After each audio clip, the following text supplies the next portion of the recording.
Hello বন্ধুরা, চলো দেখে নেব যে তোমার পার্টনার কি তোমার জন্য নেক্সট কোনো অ্যাকশন নেবে। সে কি নেক্সট কোনো অ্যাকশন আদৌ নিতে চলেছে? তোমার পার্টনারের এনার্জি কি দেখাচ্ছে দেখে নি।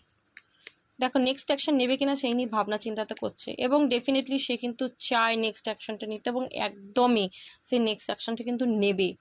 কেন? কারণ ও তোমার সাথে ফ্যামিলি চাইছে। আজকের দিনে কিন্তু আমি দেখতে পাচ্ছি সারাক্ষণ তোমার কথাই ভাবছে এবং নেক্সট অ্যাকশন নিতে চাইছে, কারণ তোমার সাথে ফ্যামিলি, তোমার সাথেই থাকা, তোমার সাথেই হ্যাপি জীবনও চায়।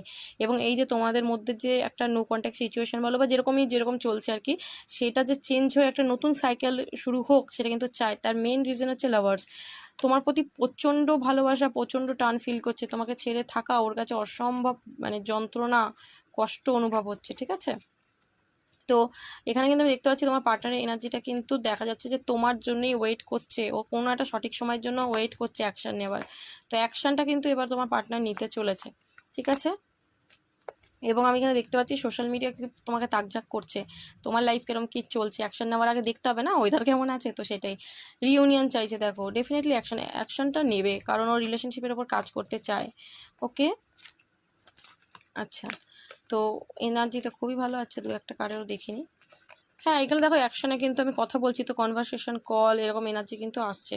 তো পার্টনার অ্যাকশনটা কিন্তু এবার নেবে। ঠিক আছে, অ্যাকশনটা কিন্তু নেবে। তো এনার্জিটাকে কিন্তু ক্লেম করো এবং ইউনিভার্সকে গ্র্যাটিটিউড প্রে করো। ওকে, চলো, থ্যাংক ইউ সো মাচ।